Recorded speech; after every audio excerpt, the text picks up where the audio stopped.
Can you take down the slide, please? Yeah.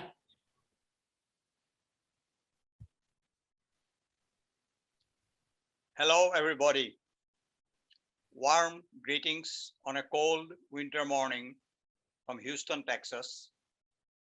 To all of you in the US, in India, and everywhere else. My name is Hiren Sarma, and it's my privilege to coordinate this webinar session on behalf of Foundation for India Studies, FIS. And it's on a very important subject of scientific mind. Can I see the agenda, please?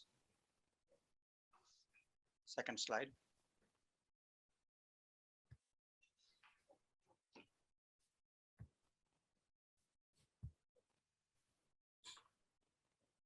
Second one.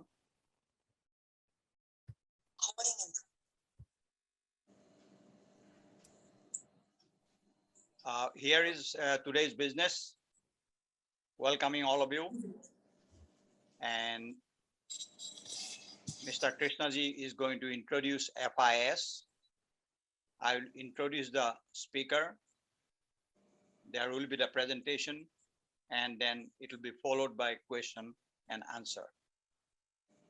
Can you take the slide off, please?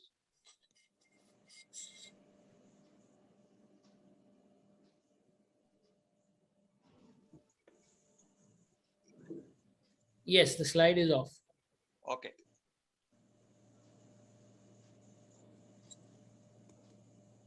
And why you are coming in?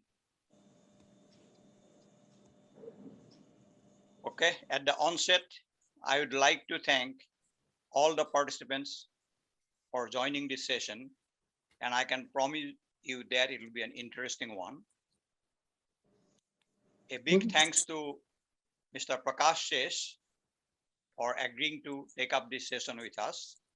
And from FIS, I would like to convey my thanks to Mr. Sudhakar Talavajulla and Mr. Chandra Bhavilala, without whose support we would not have reached at this point.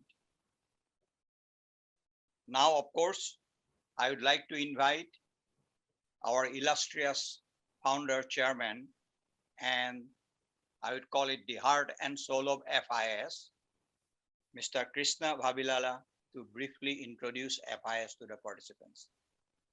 Krishna ji, please. Thank you, Hiren. Can you hear me? Yes. All of you? Okay. Thank you for the nice introduction. And Foundation for India Studies is, it was established in 2005, which is quite a long time ago, right? And since then, we had made considerable progress. And the very concept for having this foundation is to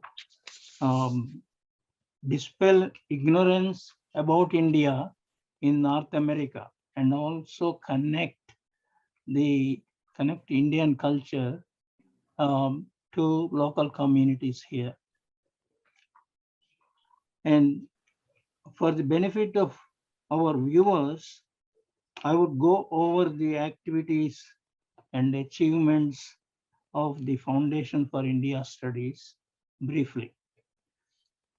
The primary purpose, as I explained, is already to promote greater understanding of India and in the mainstream America. At present, the foundation manages 4 different and diverse projects, namely the India Studies programs and recording of Indo-American oral histories and preserve them for future generations. And then the third one is presenting the distinguished lectures on various topics. And today's event is one of them. So far, we had presented 20 speakers over 15 years period. And we are fortunate to have Prakash Ji today with us. Unfortunately, due to COVID, we had to resort to the webinar situation. Thank you, Prakash Ji, for taking time to speak on our platform. And these are not the only projects. We also connect with the local communities at the grassroots level under our outreach programs. As I already mentioned, the India Studies program, it was established in 2006 at the University of Houston.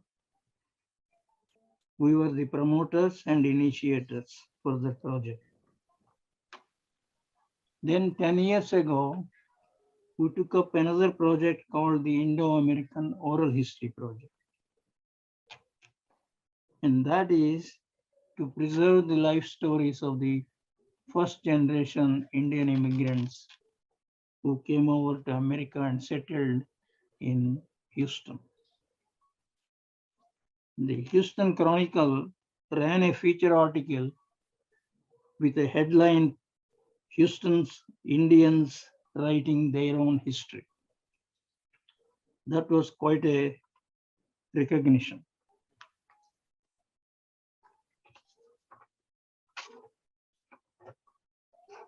That being the signature project, we were also recognized by the Texas Oral History Association called TOHA. They awarded the Foundation for India Studies with the Mary Fay Bornes Award of Excellence last September in San Antonio in their 10th annual convention. We are very proud of that achievement. And we are also fortunate to have had NASA astronaut Sunita Williams come and speak about her Indian roots and heritage under our distinguished lecture series. As I said, last but not the least, our community outreach activities include partnering with other nonprofit organizations in Houston. And we have signed MOUs and agreements of cooperation with Houston Public Library, Houston Community College, Baylor University, and South Asian American Digital Archives of Pennsylvania. Some of our programs have also received partial funding from the Houston Humanities of Texas in Austin. And next, on January 18th, 2022, we will pay homage to Dr. Martin Luther King Jr., a follower of Mahatma Gandhi. And this is our 10th year in a row we are participating. And Mr. Sudhakar is the event chair for that. And for further details, you may go to our, you may check our website on www Foundation for India Studies and registration. And I thank you all for joining us today in this program. But before I let you go, I want to show you our achievements, just trophy. For example, this particular is the Community Service Award for the organization given by the India Culture Center in 2012. And behind me is, I can show you, this is the trophy we received from the MLK Grand Parade organization. as this is called the Grand Marshal Award for our participation in the parade. Like that, we did receive several honors and recognitions over the past 20 years. So we are very proud of our achievements in a small way. And thank you all again for joining us today's webinar on the Developing the Scientific Temper, given by our distinguished speaker, Mr. Prakash Sheshji, and speaking live from India. Thank you very much, everybody, for participating. Thank you, Krishnaji. I'm sure you would love to go for a whole day about FIS, but given the time constraint, Prakash, can you, I don't know why when I speak, the screen is supposed to come in, right? Yes, and we are able to see you. You can see it, okay. I don't see it here. Oh, probably, yes, okay. It is a field mission. All right, now, thanks again to Mr. Krishnaji. Before I introduce our speaker, Prakash Shesh, I would like to remind you for a couple of housekeeping. Can I get the third slide, please?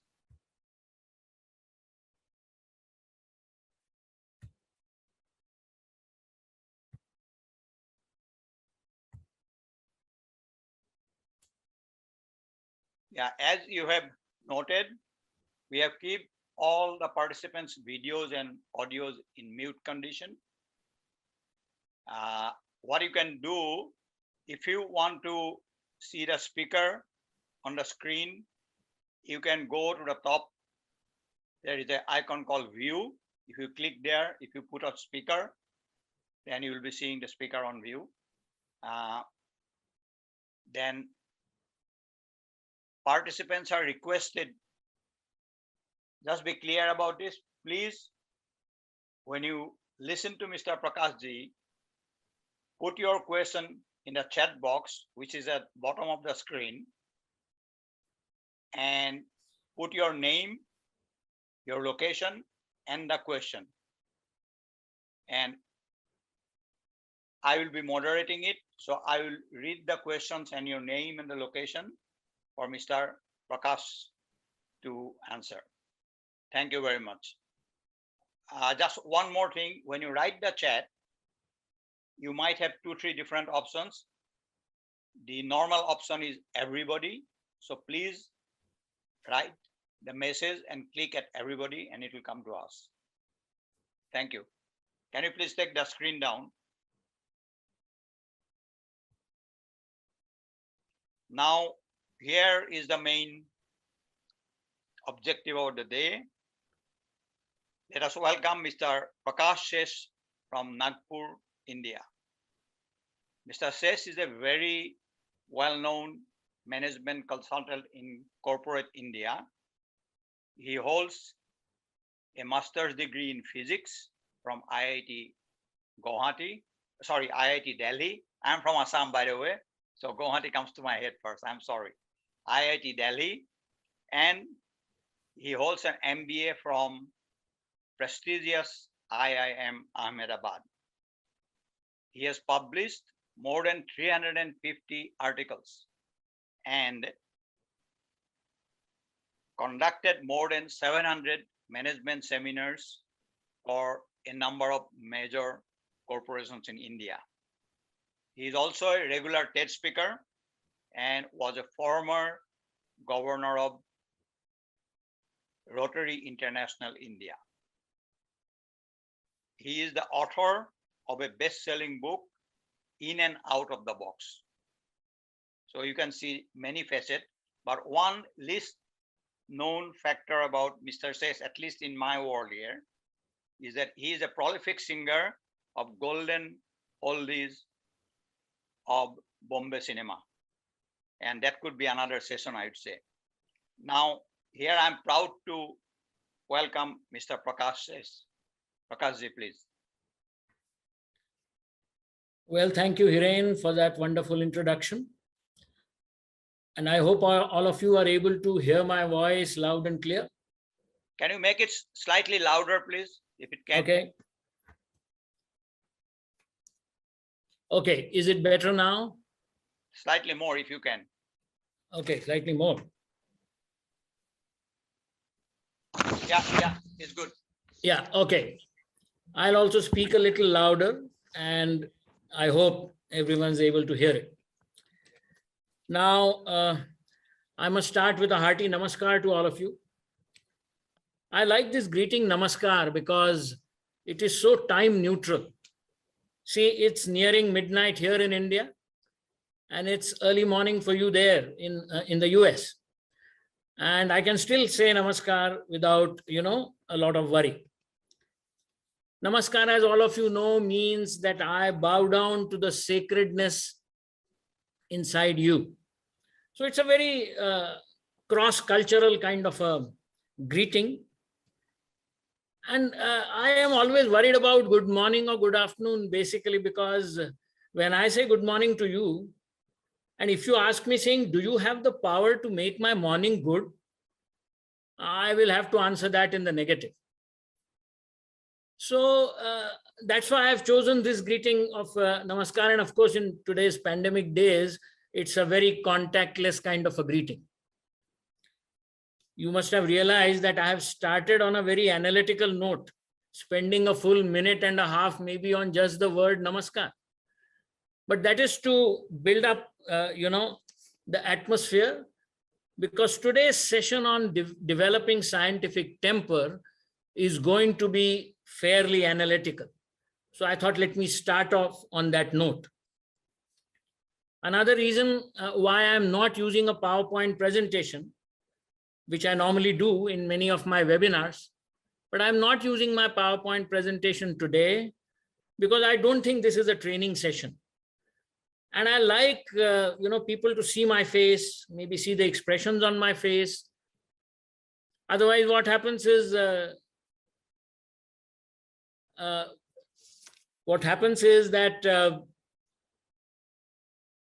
when you in a Zoom surrounding make it into a PowerPoint presentation, you are reduced to a small window towards the right.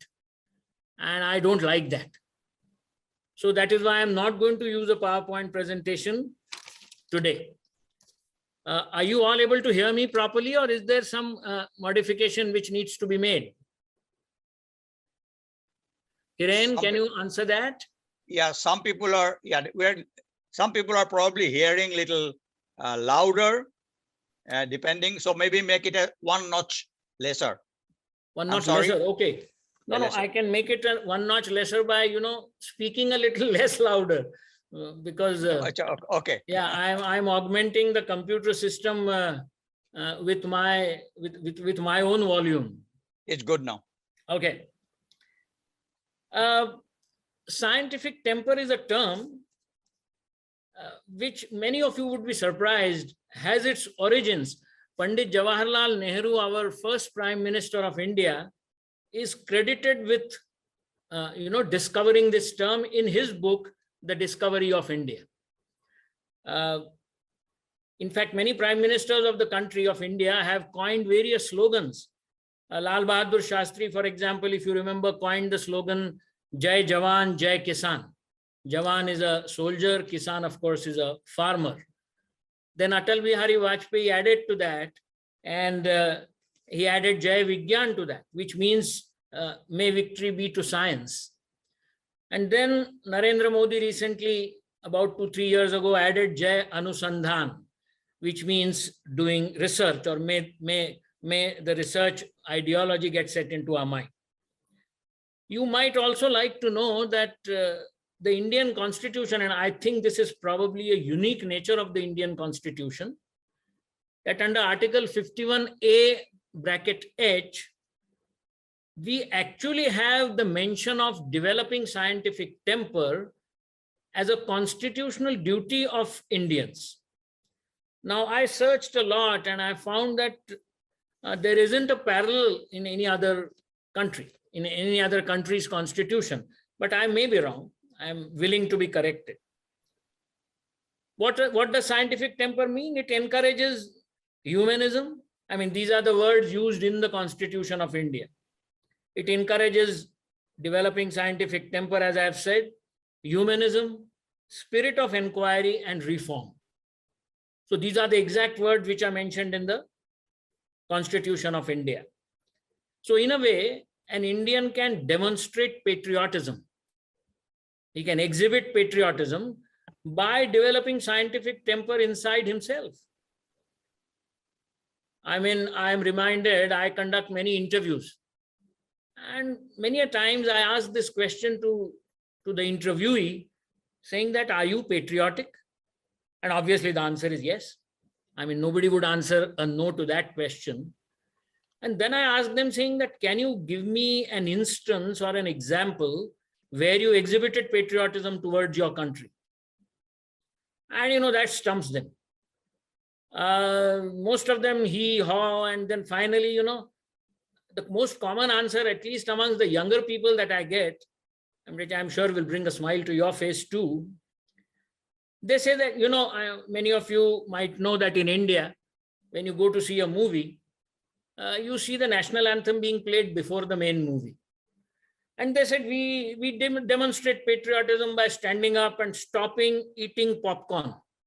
That's the level of patriotism they think is high enough to be, commended by others. But here is another, I would say, a good, easy, and a sensible way of exhibiting patriotism towards your country, and that is developing scientific temper. So all Indians should, consider this to be as their constitutional duty. Many people feel that scientific temper is the heading of a chapter of science in a science textbook. Obviously, this is not so. It is an attitude and a way of life, as we'll realize as we go along. So to summarize, if we can well define scientific temper or developing scientific temper, this would be a good definition. You welcome new knowledge, even if it is against your long cherished beliefs, and you are committed to logical and rational thinking. This actually summarizes what we mean by scientific temper. And let's see how we try to develop this. Now, let me spend just a minute in explaining to you how I have structured this talk, apart from this introduction that I have just mentioned. We are going to tackle two questions in few minutes. We're not going to spend a lot of time on that, but the first question is that, are educated people, especially students of science, likely to have better scientific temper than people who are uneducated or who are not students of science? I mean, this is something which confounds many people because of the word science in this term of scientific temper.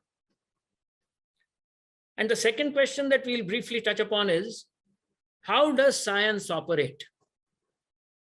I mean, is it some kind of a new way that we need to understand how science operates in general all across the world before understanding how we ourselves develop scientific temper? Or is it something which we already know? So we are going to tackle these two questions maybe initially. This will be followed by my sharing with you 5 zero-cost strategies to develop scientific temper. Just give me a minute. I am feeling a little warm, so I'm going to take out my jacket.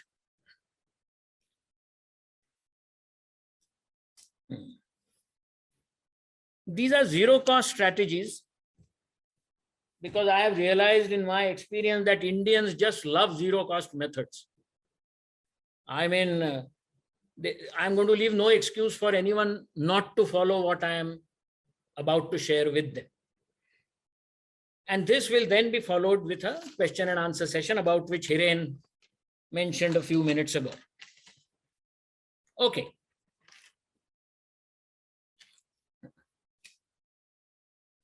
Let's get into the first question. Are students of science, or are those who are more educated, likely to have a better scientific temper than those who are not? This is the first question. We said we'll discuss a little bit. Now, you've all heard of ISRO, ISRO, Indian Space Research Organization. It's probably a single largest collection of very highly educated people. People have PhDs in aeronautical engineering and missile technology and whatnot. I mean, their average level of education is very, very high as compared to you and me. And one of my colleagues from IIM Ahmedabad, he's dead now, Bala Subramaniam was his name. He worked in ISRO for many years, in fact, the whole of his life. Even after graduating from the IIM, he went back to ISRO. And he shared a secret with me, which later on was published in leading newspapers also. And that is that before every space launch, before the launch of any space vehicle, all the prototypes of those space vehicles are sent to Tirupati Balaji temple for worship for about a month.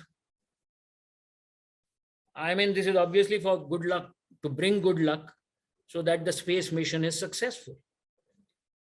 Now imagine if those PhDs and highly educated people, if they can resort to such methods, then who are you and I? I've got some other examples also. You've all heard of NASA, of course, being in America, you know what NASA is. Before cosmonauts are put into space, I believe a holy cross is slapped on their cheeks, lightly, of course, for good luck. You'll be surprised that people who are, those astronauts who are transported from their hotels to the launching site, they all, after they get down from the bus in which they are transported, they urinate on the back right wheel of that bus for good luck. They all are made to see a movie which was produced in 1969, once again for good luck, before takeoff, of course. So this is not unique to India or another highly educated country like USA. So apparently the conclusion is that having science education and being very educated does not necessarily give you a high index of scientific temper, as these examples would show us. Let's go to the second question. So when we conclude this, I would like to assure you that you need not be a student of science in order to, take benefit of whatever I'm going to share with you today. Even if you are a BA in history or a master's in history, what I'm going to say equally applies to you as it does to students of science. How does science operate? That was the second question I wanted to quickly touch upon before we go to those 5 zero-cost strategies. I'm sure you are very interested in those 5 zero-cost strategies. How does science operate? Science has a very simple way of operation, and it's called the scientific way of operation. But I'm sure, as I said, it can be implemented by anyone who's not a student of science also. This is the method by which science operates. It first questions some things. Like, for example, you imagine 1,000 years ago, or maybe 2,000 years ago, people did not know that the earth was rotating around itself, that it was rotating around the sun. So they did not know why there was day and night every day. But they observed it every day. And they started questioning the event, saying that when I get out of my house or hut or whatever, the sun seems to be rising from the same direction always. When I turn to the right, that's where the sun rises from.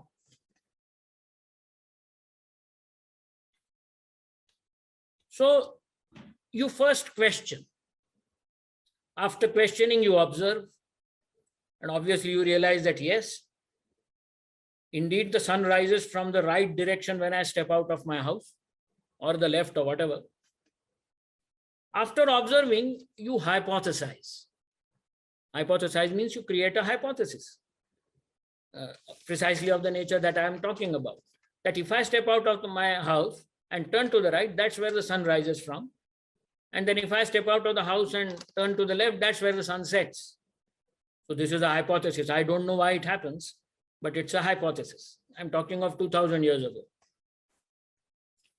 After hypothesizing, you generate what are known as testable predictions.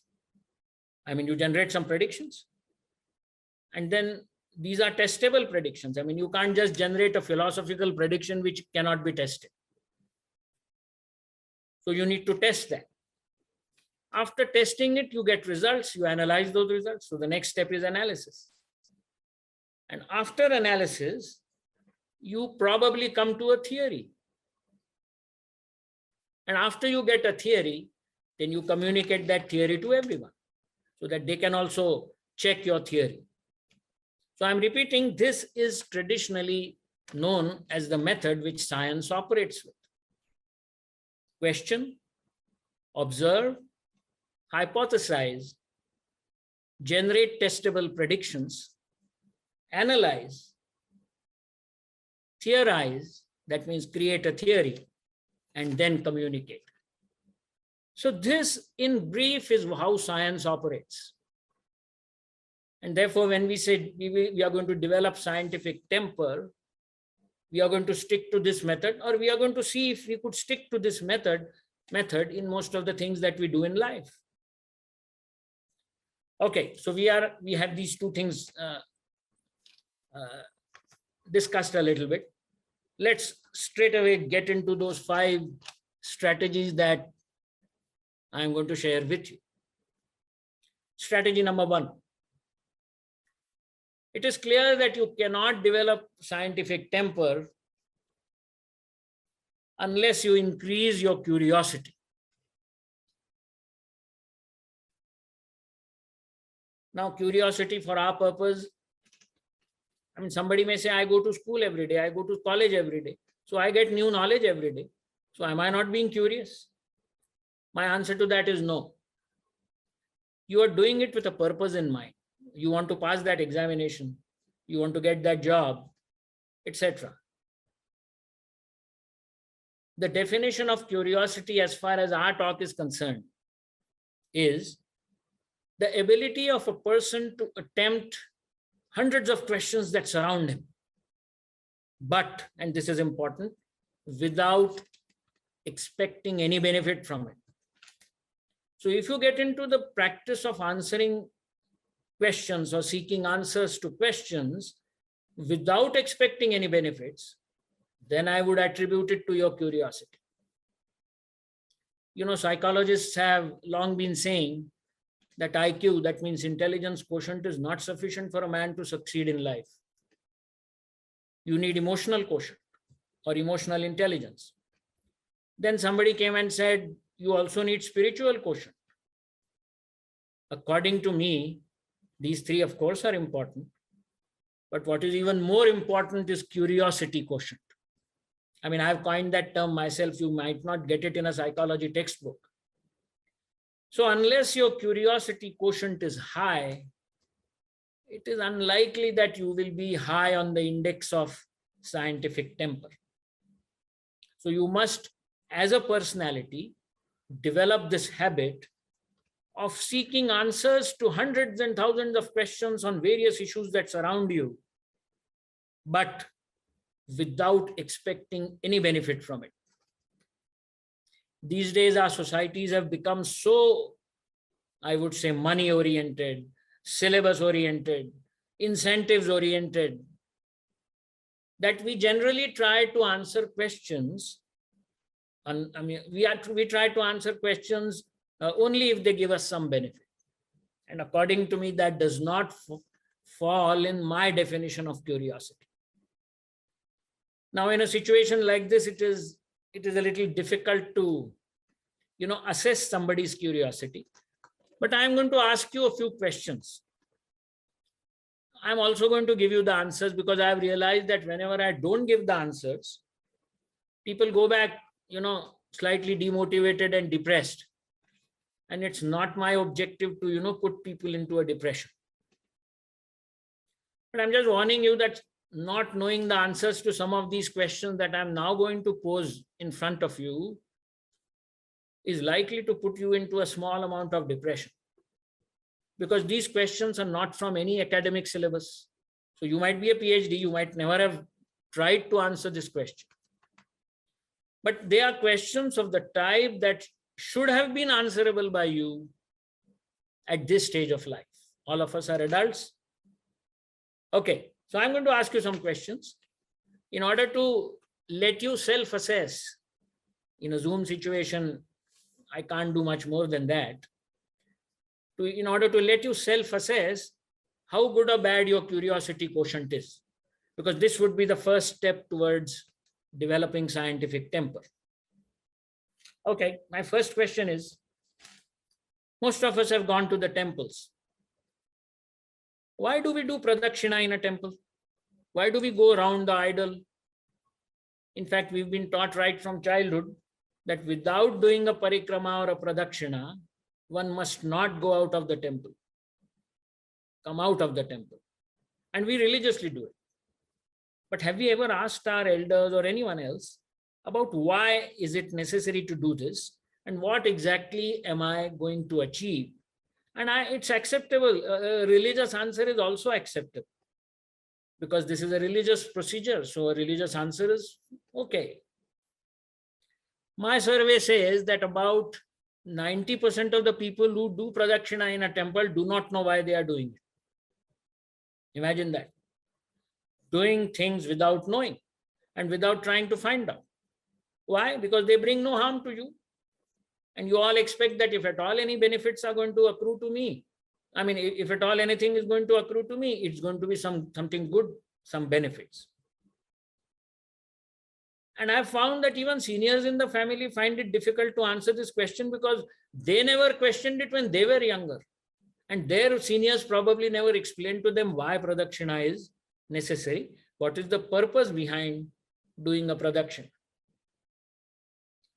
Let me give you the answer.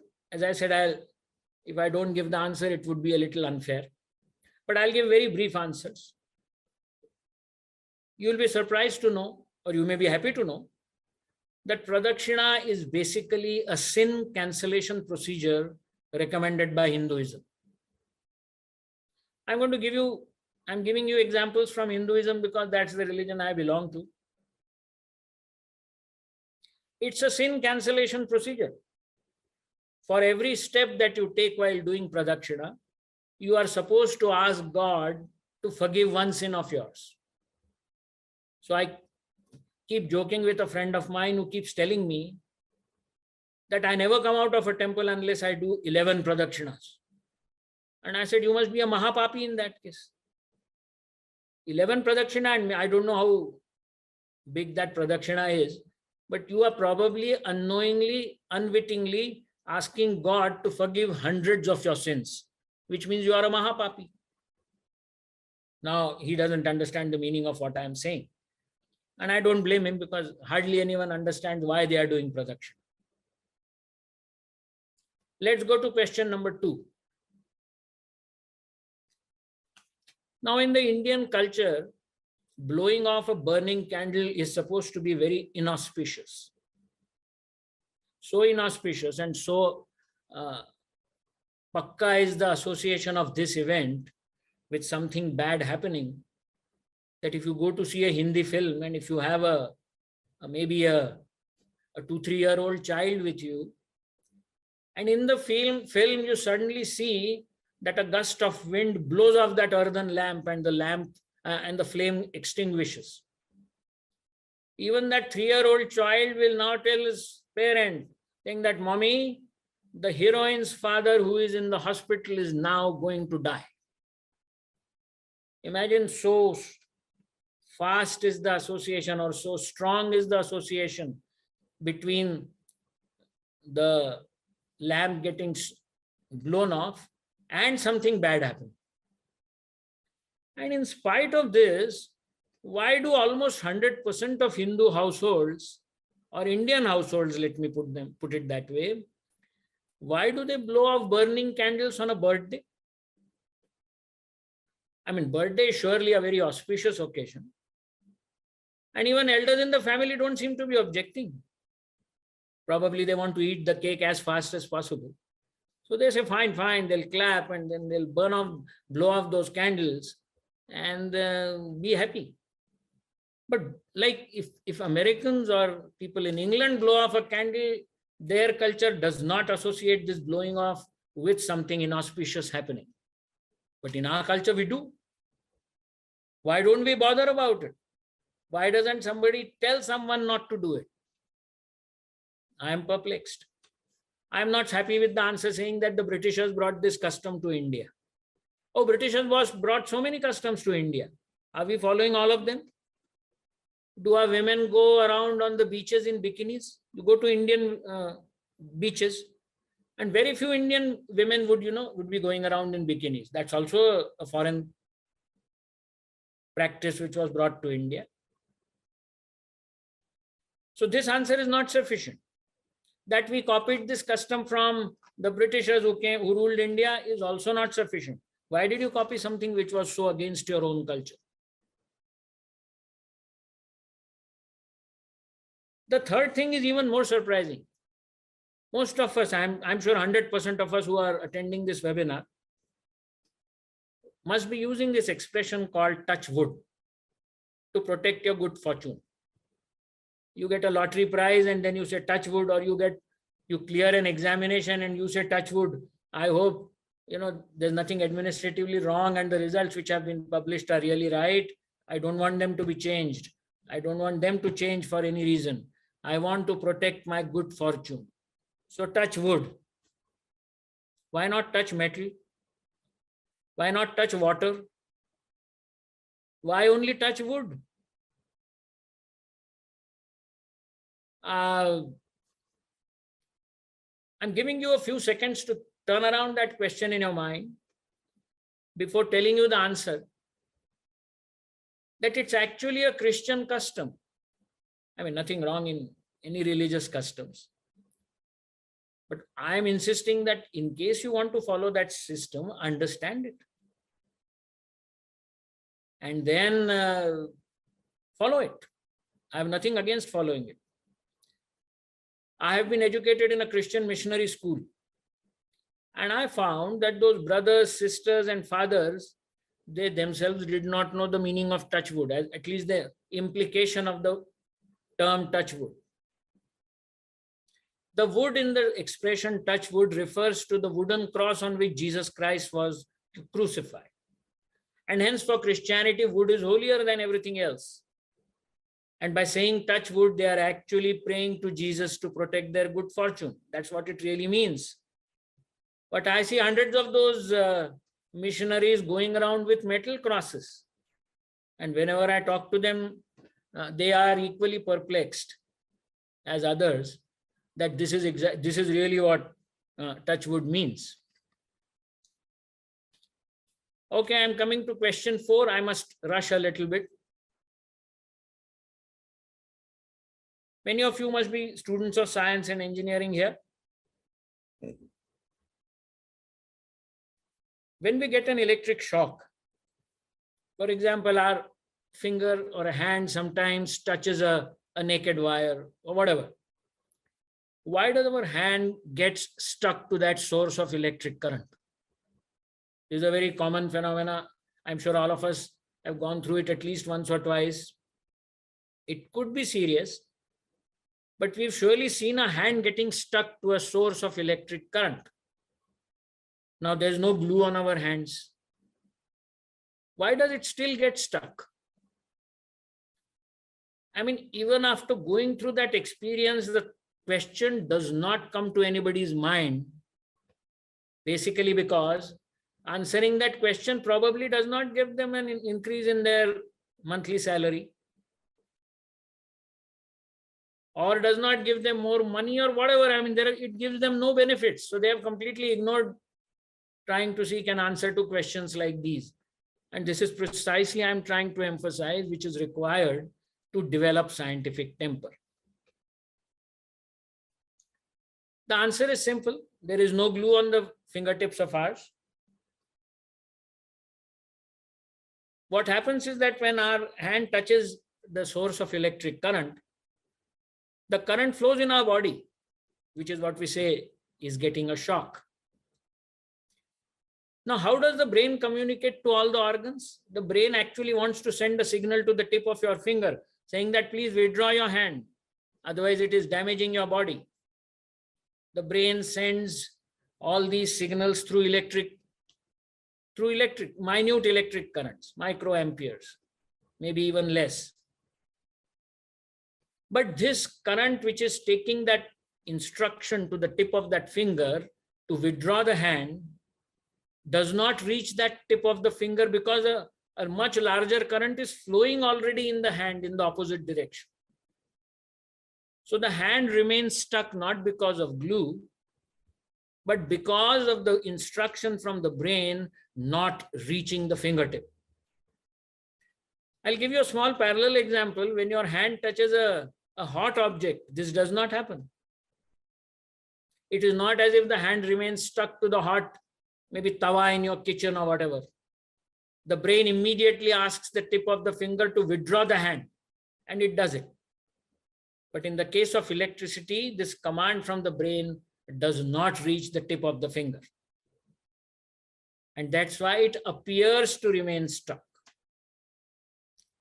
I think that should be sufficient for me to demonstrate that if you do not find it very interesting to keep answering such questions just because they do not bring you any benefits, then I guess that's 1 point down for you in terms of developing scientific temper.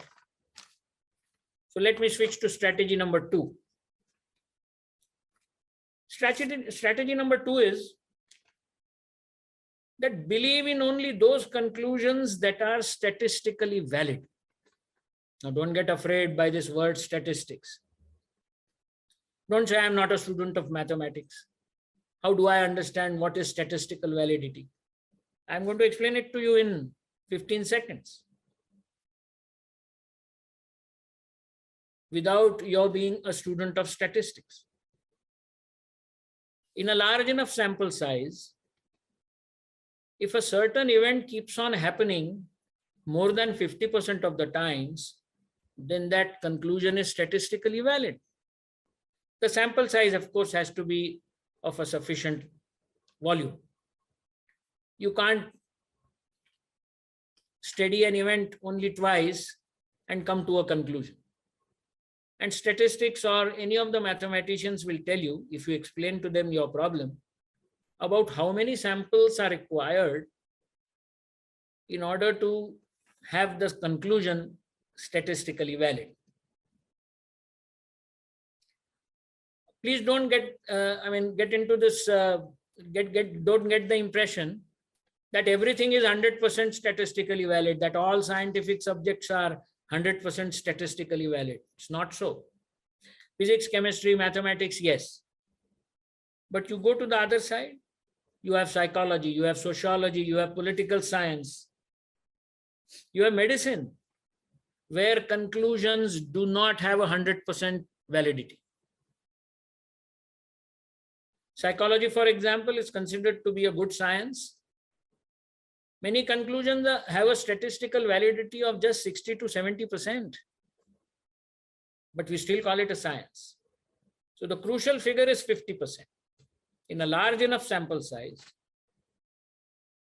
if whatever is happening happens persistently for more than 50% of the times, then you say that this is statistically valid, irrespective of whether you are able to explain why it is happening or not. When you can't explain an event, we call that as an empirical conclusion. But let's not get into that. So empirical theories and empirical hypotheses are perfectly valid until the time that you finally get to know why it was happening the way it was happening. While on this statistical validity business, I'd like to mention two things. Many of us believe that some moments in a day and some days in a year are auspicious. Now, no moment or no day is auspicious. Every moment is auspicious, every day is auspicious. I'm sure many of us got married at something like 9:37. I mean, because that was the muhurtam at which we were supposed to get married, to live a happy and married life. Please ask yourself whether that 9:37 worked or not. You still fight with your wives, don't you? Or with your spouses? But in spite of not getting a statistical validity of this particular event, you will still go and marry your sons and daughters at 8:26. I mean, I don't know why. The hypothesis was not proved, but you still wanted to follow it. And that would be then one step down for, what I am calling a scientific temper. My proposition, of course, is that there is no auspicious moment and there is no auspicious day. Or rather, there is no inauspicious moment and there is no inauspicious day. Let me, in the next 2-3 minutes, quote to you the excellent studies done by Professor Jayant Naralekar, who stays in Pune, who's been decorated with a Padma Vibhushan, and who is an astrophysicist of great repute. He wanted to test whether astrology gives statistically valid predictions or not. So he conducted a very simple experiment. He collected 100 horoscopes. He did not tell whose horoscope they were. Of course, he knew it. He made an appeal to all kinds of astrologers saying that please come and take the Xerox copies of these 100 horoscopes. Use whatever technique you want to use and give answers to 3 questions. He asked only 3 questions and there was no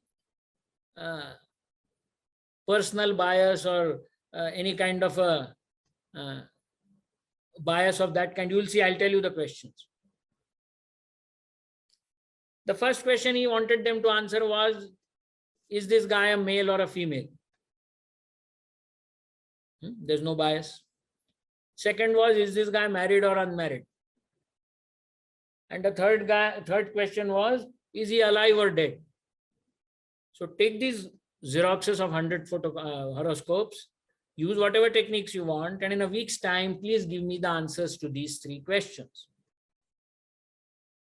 About 60 astrologers approached him, took over those 100 horoscope copies and gave him back the results. Now, he did not compare results astrologer by astrologer. He analyzed them totally. Now, see, there were 60 astrologers who took the horoscopes. There were 100 horoscopes. And there were 3 questions. So 60 into 100 into 3. He got a total of 18,000 answers. And this was considered to be a good enough sample size. He has conducted this test thrice in the last 10 years. The last time that he conducted it was just about, I think, 2 years ago. And a well-documented study was done by him. Amongst the 18,000 results that he got, the success rate, because he knew the correct answers to all these 3 questions for each horoscope, the success rate was less than 25%. And he said this is the 3rd time that it is happening. And the success rate is below, definitely below, much below 50%. So he said, how can we consider astrology as a science? It is not generating testable predictions, and it's not giving statistically valid conclusions. There was one more question I just wanted to ask you for you to think about it. No, astrology claims that they can, with a reasonable accuracy, not the moment, but at least the month in which a person is going to die. I mean, at least they claim. So let's give it to them. Now, I would like to ask you a question that before selling a life insurance policy, is there any company in the world, I'm not talking of India or USA, any company in the world who consults the horoscope of the guy to whom that policy is being sold? Otherwise, it means tremendous losses to that life insurance company. If the guy buys the policy, pays 1 or 2 premiums and then dies, it's a huge loss. And in order to protect their losses, companies and people will go to a great extent irrespective of their beliefs. So I leave it to you whether you need to still follow the conclusions that astrology gives us, but things are a little dicey. I would urge you to ensure that please believe only in those conclusions which are statistically validated. Okay, let's go to strategy number 3. I must hurry up a little bit. Strategy number 3 is my appeal to you that if you want to develop scientific temper, you need to oppose public obstinacy. What is public obstinacy? I've been reading about vaccine hesitancy in the USA. I think this is public obstinacy. Some people, for some reasons known only to them and their communities, would not take the vaccine and would not explain to us why they are not taking the vaccine. They're just being obstinate. In India, we have a huge number of people opposing sex education in schools. Why? Because they think the sex education in schools will probably spoil the morals of their children. They don't know that the television shows and the books and the magazines that are available very freely have already spoiled those children so much that sex education can't do anything further. But no, they will oppose. India as a big and a progressive country has not been able to include sex education in their syllabi of schools, primarily for this reason. A tremendous opposition from different communities about why it should not be done. In my own town, Nagpur, which aspires to be a smart city, it took us at least 10 years to make helmets compulsory for two-wheel riders. Imagine that. The statistics were very clear. The data was very clear that 80% of the deaths that take place in accidents of two-wheelers, that means motorcycles and scooters, happen because of a head injury. And therefore, if helmets are made compulsory, this would reduce substantially. But no, our religion doesn't allow helmets. I mean, all kinds of objections. I'm not going to further explain this particular point.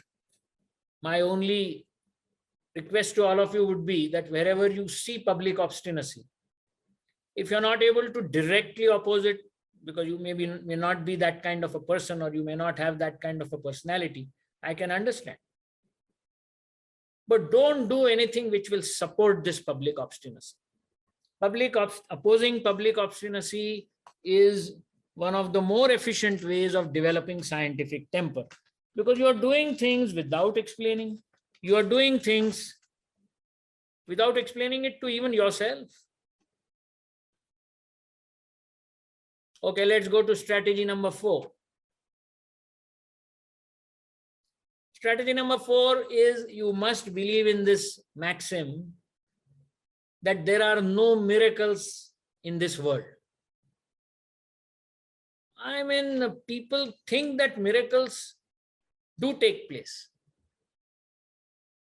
And obviously, miracles are those events which defy explanation.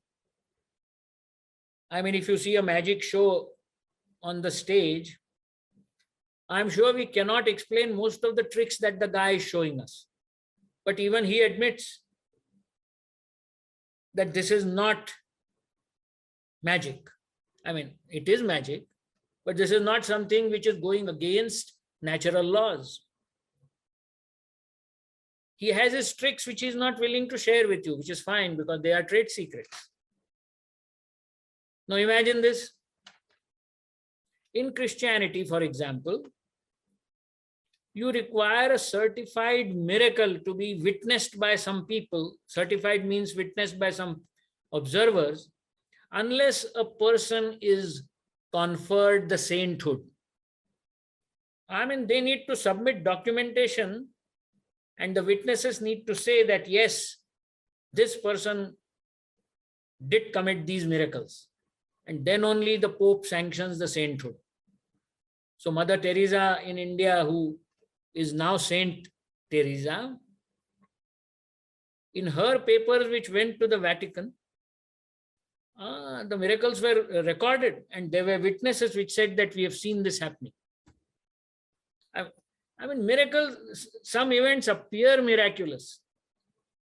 You have an air crash, out of the maybe 300 people, 295 die and 4 or 5 survive. It's indeed a miracle. But it's not a miracle of the type that we think it is. Nobody has made it happen that way.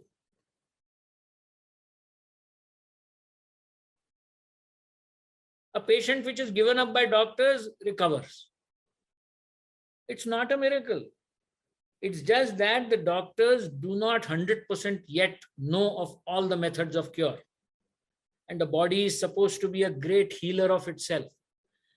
So maybe when we find that person recovering after the doctors had given him up, akin to a miracle, I'm not saying that it doesn't appear like a miracle. If you go and see the meaning of the word miracle in an English dictionary, this event will qualify for that. But if you want to increase your scientific temper, I think you need to accept the fact that there are just no miracles. And what look like miracles are events which had an extremely tiny probability of happening, but in spite of that, they happened. And they confounded us. And then we branded them as miracles. There are just no miracles. Okay, I'm coming to my last strategy.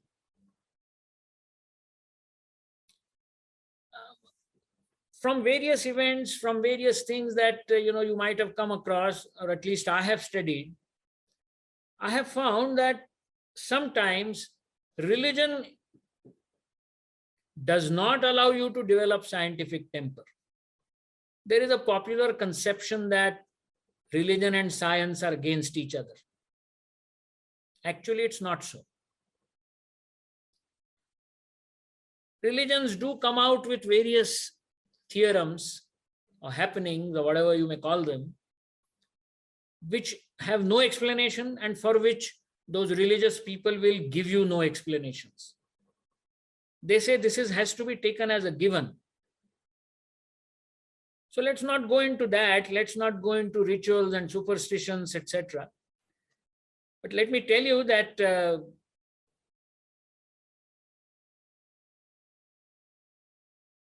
if you try and understand your religion through its philosophies rather than its rituals, then I think you are on the right track. Rituals are something, some people will wash their hands before entering the place of worship. Others would wash their feet before entering the place of worship. Some people will worship a tree. Some people will worship. Rituals are endless. And I'm not saying don't do the rituals. They put your mind to rest. They calm you down. All the advantages are there. But I would suggest and strongly urge all of you that if you really want to understand your religion, do it through the philosophies on which it is based. Now, many people have asked me saying it's easier to say this. You come from the Hindu religion. Can you tell us the basic philosophies of Hindu religion? So I said, yes. I am going to remove that apprehension from today. It's not as if I have done this. It's available. So today, just to make matters simple, I'm going to read out the 8 main principles on which Hinduism is based. 8. I'm not claiming that this will explain 100% of Hinduism. It's too old a religion, too wide a religion, for it to be paraphrased in 8 principles. But I am urging you to get into this habit. If tomorrow Islam does it, and then Christianity does it, because I don't have enough knowledge of those religions, otherwise I would have attempted to, write down the philosophies on which those two religions are also based. But today, and I think that will be one small step forward, many of you would know this, but I'm only paraphrasing them and putting them in an understandable format. Which are the 8 main principles of Hinduism? Number 1 is rebirth. Hinduism believes that all of us get reborn after our death, and some kind of a reward punishment system operates. We'll not go into greater details. I'm sure all of you know what I mean to say. This is unique. It's different from the philosophies of most other religions. That we get reborn, and this rebirth is in the form which is decided by as a reward or a punishment for what we did in the previous birth. Number 2, they said the main objective of every Hindu is to get out of this cycle of rebirth, what we call as moksha or salvation. So your purpose is not just to live life, die, then again get reborn, again die. Your objective should always be that I will live my life so well that I get out of this cycle of rebirth. That's what Hinduism says. The third principle of Hinduism is called Advait. Advait means non-duality. Hinduism tells us that the creator and the person who is created are the same thing. They are part of the same entity. So how can you hate another person when he is a part of you? And so is the God a part of you. Now, this is a very, very unique philosophy of Hinduism, not found in any other religion. Advait it's called. The fourth principle is predetermined destiny. Your destiny is written, well written. You can't do much about it, and you've got to live along. The fifth principle of Hinduism is extreme tolerance. I mean, it is a libertarian's delight. It doesn't tell you what dress to wear. It doesn't tell you which god to worship. It doesn't tell you the days on which you should worship them. You could worship, maybe they have assigned a day to a deity, but that doesn't prevent you from worshipping that deity on some other day. It does not, straitjacket a method of worship. It is so libertarian that it even accepts atheists as Hindus. You could be a Gnostic, you could be an atheist, and still Hinduism says you can be a part of us. I'm sure most of you know there is a big part of Hinduism which was formed by Charvaka. And therefore, there is no religion in the world other than Buddhism which accepts the principle that atheists can continue to be in our religion. Buddhism, of course, is a religion which, Buddhism is an atheistic religion itself. But other than that, it is Hinduism which says you can be a Hindu and you can also be an atheist. So that was extreme tolerance that I was talking about. Principle number 6 is Hinduism says you've got to live your life in those 4 ashrams. I mean, excellent marketing segmentation, I would call it. How?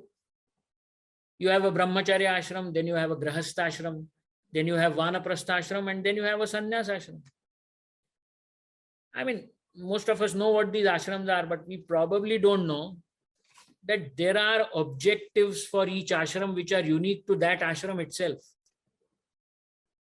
You can't behave like a brahmachari in your grahastha ashram. Things won't work out. You can't behave like a sannyasi in your grahastha ashram. So each of these ashrams are what we go through in our life. These are different stages of life. I find this theory fascinating. And each part of that life of ours, each ashram has a different objective. And we are supposed to follow that objective when we are in that ashram. And then you're supposed, you live a good, happy, well-contented life. That's what Hinduism says. Principle number 7 is, of course, that famous Gita shlok, karmane vadhikarasya ma phaleshu kadachana. which means when you are trying to do a task, don't be completely obsessed with the results. Otherwise, you'll forget the purpose of why you are doing that task. And the last principle, or the philosophy of Hinduism, is what we say, that God has told us that in case the sins in this world increase, in case the chaos in this world increases, I will take birth as another avatar. Well, these are the 8 principles of Hinduism. Now, what is important is that do you agree and accept these 8 principles? If you ask me, and I saw them carefully, and I possibly accept 3 out of those 8. So the next time I have to fill up a government form where religion is written, I think I'll end up writing 3 by 8 Hindu. Now, there is no provision of writing like that in any government form. That's a different matter. What I am trying to emphasize is that if all of us look at our religion through these basic philosophies, then I think it is a huge step that we will be taking towards developing scientific temper. I'm almost at the end of whatever I wanted to share with you. There are just 3 conclusions that I would like to state in 3 sentences, and we are done. Developing scientific temper is a national task, at least for Indians, because it's mentioned in our constitution. Principle number 2, it is not a fight between science and religion. It's a fight between you and irrationality. Don't you want to win that fight? So with these 2 thoughts in your mind, I'd like to thank all of you for giving me such a patient hearing. I do not insist that you agree with me. In fact, the more you disagree with me, the happier will I be.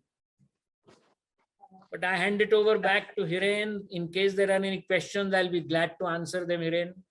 I am through. Sure, Prakashji, on behalf of everybody, I am the only one probably being audible at this point. So a big applause to you from everybody. Thank you. And we got about 15 minutes or a little less than 15 minutes left. I will take up some few questions that we have and see how briefly we can do that. One came from Krishna Bhabilala. He is from Houston. It is 2 parts: religion, astrology, and superstitions in India. How do you assess their impact on economic progress in India? You want to take that part first, or should I read the part B as well? Maybe you could read the part B also. Okay. Part B is, we are all proud of Indian culture, which has survived thousands of years. It is a baggage for India's progress. We all saw Indian Defense Minister Rajnath Singh put tilak on the French fighter plane Rafale before taking delivery in France. Over to you. Okay, I'll answer the second one first. Okay. Rajnath Singh putting a tilak on Rafale is a harmless superstition. You see, when you start eliminating the superstitions in your personality, eliminate the ones which have the potential of harming others. I mean, by his putting a tilak on the Rafale, he's probably calmed his own mind and probably the minds of maybe thousands of viewers who were also watching that. Putting a tilak in itself is not very harmful. So I think we need to ignore them, because in our fight against superstitions, let's try and remove those superstitions which are more harmful to us. So I think we need to. Prakashji, can I add on to it? Yes. Then a slightly bigger probably task, when ISRO sends their models to Tirupati to bless them, and that way you keep extending things, right?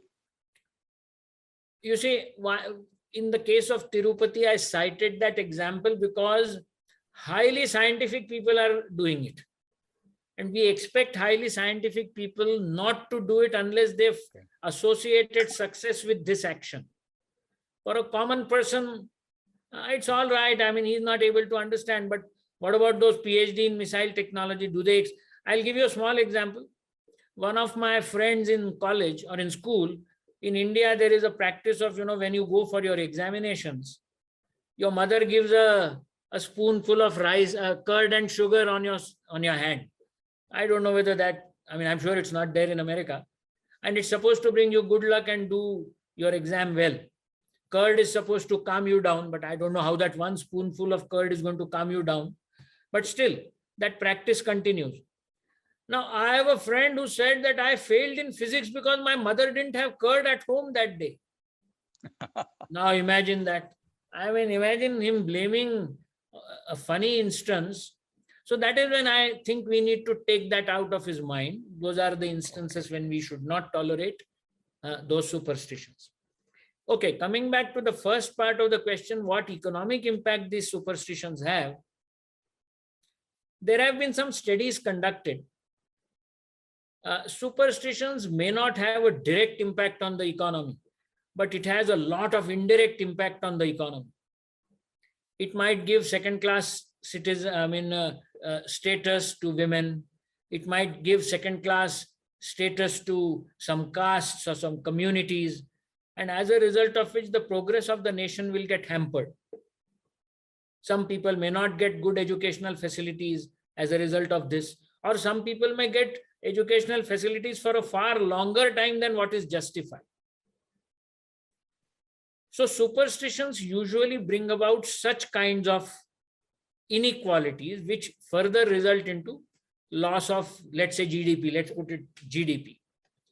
But ironically, in many cases, religious practices and superstitions actually increase your GDP. Imagine people due to Vastu Shastra break down their house because their bedroom was facing the wrong direction. Aren't you generating more services in the economy? Some people are getting wages, some cement is getting sold, some bricks are now getting sold. So, according to me, religion generates a tremendous amount of commerce.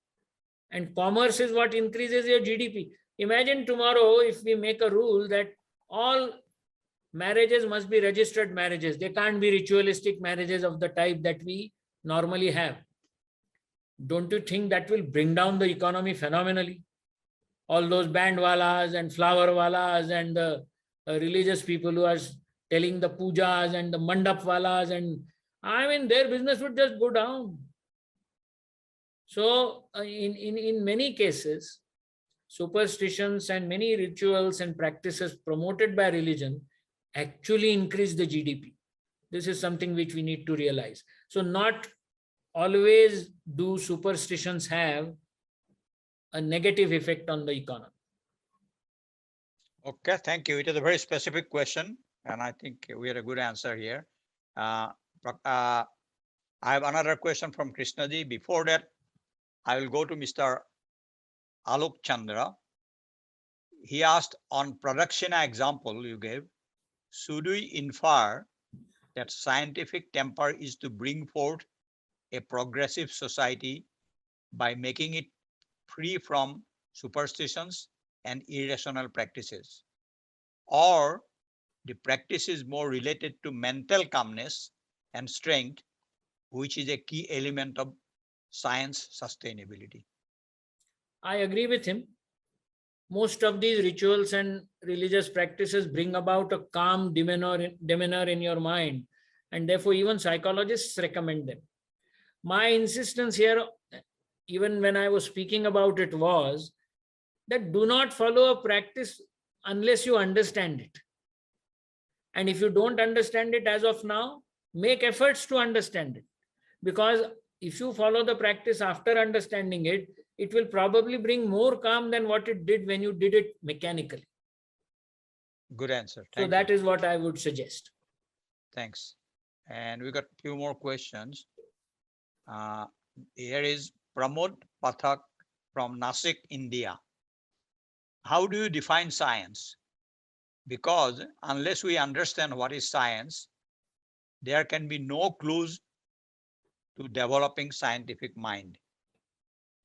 I think instead of defining science, you could pay attention to what I said is the method which science applies to the various things that it does. That method which I said, question, then test, then observe, then come out with a hypothesis, then probably come out with testable predictions, and finally come out with a theory. So that is known as the scientific method. So that is science. I mean, for all practical purposes, that is science. So there is no need to separately define science.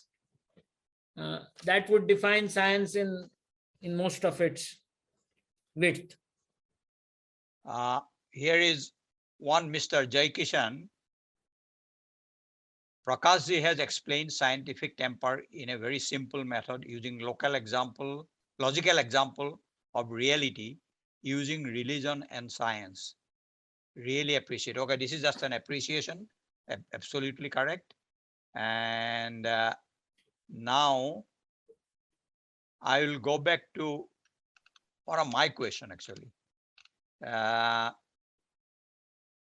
Let's see, how do you already defined destiny as one of the principle. Can you elaborate at least as quickly as possible, because there are few other questions. How do you elaborate destiny? Because I started believing in destiny because so many things, not so many, at least 5 things happen in my life. Never dreamt of, never planned for it, but it did happen for good, of course, luckily. Can you just talk a little bit about it? Yes, destiny is a path which has been pre-charted for you in this life. If you want a dictionary definition, that's what it will be. Okay. The question is, who charted it for you, and why did you believe that that this was charted for you by someone? If you try to answer these 2 questions, then you will gradually start realizing that what you consider destiny is that event which happened due to circumstances which were outside your control. You probably did not do much in order to make it happen that way, but it did finally happen that way. So not everything that happens in your life is because of something that you do yourself. The environment acts on it. Other people in the family and the community and everything acts on it. So it's a very complex process as to why a certain event in your life happens the way it does. So it's normal human tendency that whatever we cannot understand, we attribute it to destiny. So destiny is just a word in that case. Okay. We don't have time probably very much right now. I will expand on that a little bit. I mean, separately, if there is time permits. Another question is, if time is neutral, there is no good time, bad time, right? Or month or year. How do you say about Brahma Muhurtam? That everything is good if you get up at 4:30 and 5:30, and it helps you self-realization if you put on reflection. So that question is bugging quite a lot. No, the Brahma Muhurtam at 4:30 in the morning is considered good because you've just got up from sleep and your mind is fresh.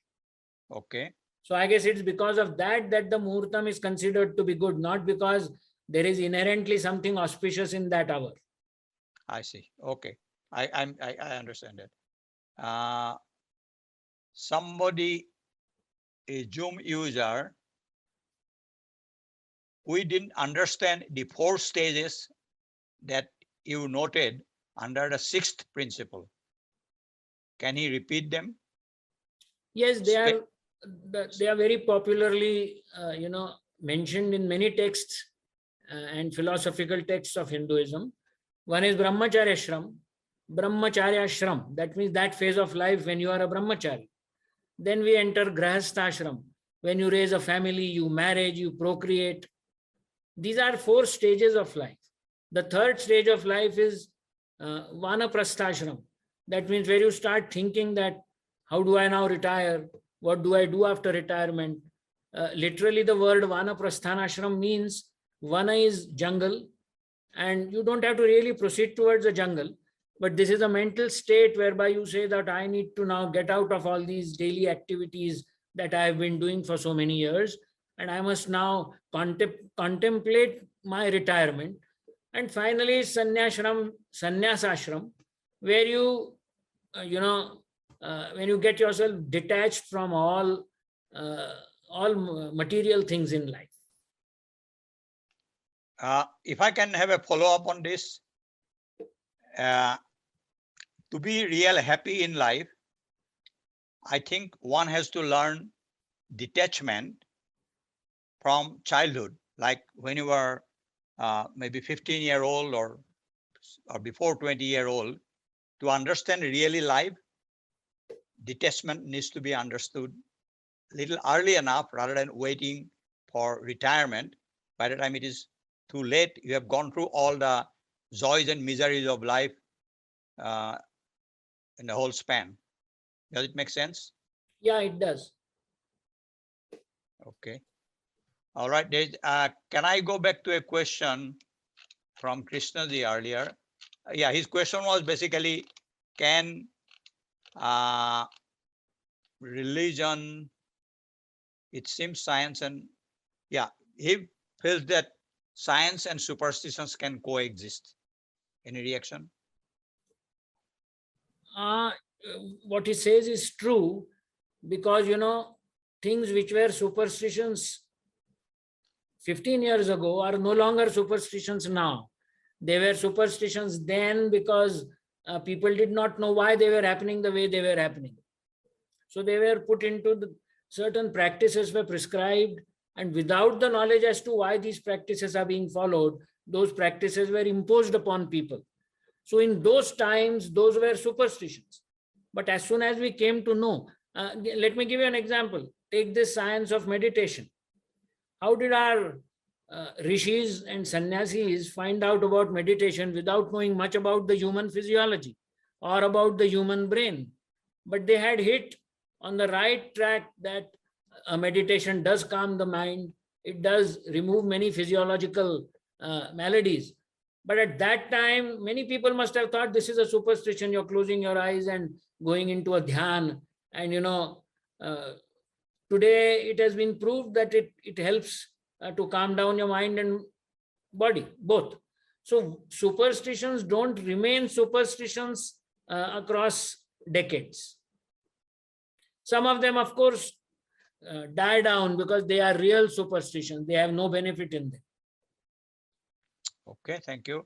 There is another question from Vidyasagar. Why Ganesha is prayed for doing anything first by Hindus? Well, that's because that's what is written in our texts. So we have followed that. Frankly, nobody would be able to give an answer to that unless you believe everything that is written in our mythological texts. For example, it is difficult to find out why Ganesha likes modaks and why not maybe bundika laddu. It is very difficult. I mean, if you ask that question to somebody as to why do you always chadhav a bhog of modaks to Ganesha? So similarly, why is Ganesh worshipped first is an inexplicable answer.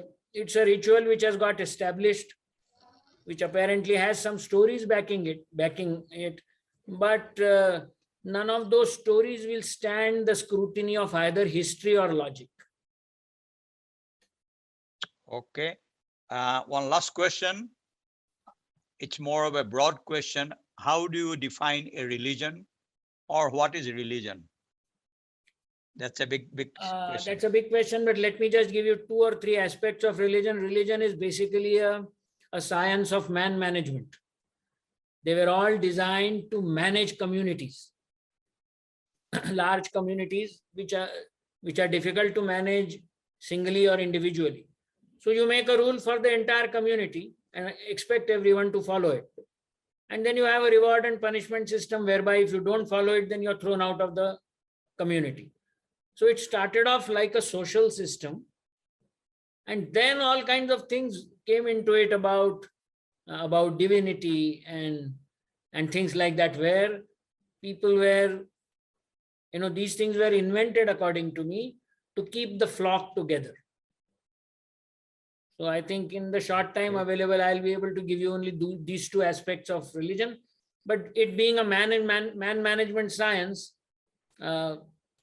is, to my mind, the best. Makes sense. I think I have run out of questions. And so we really appreciate everybody sticking to the end, asking good questions. Wish more people could have joined in future. We'll do a better campaign probably. And thank you everybody from participants, FIS, and absolutely for Mr. Prakash says for this enlightening session and good discussions.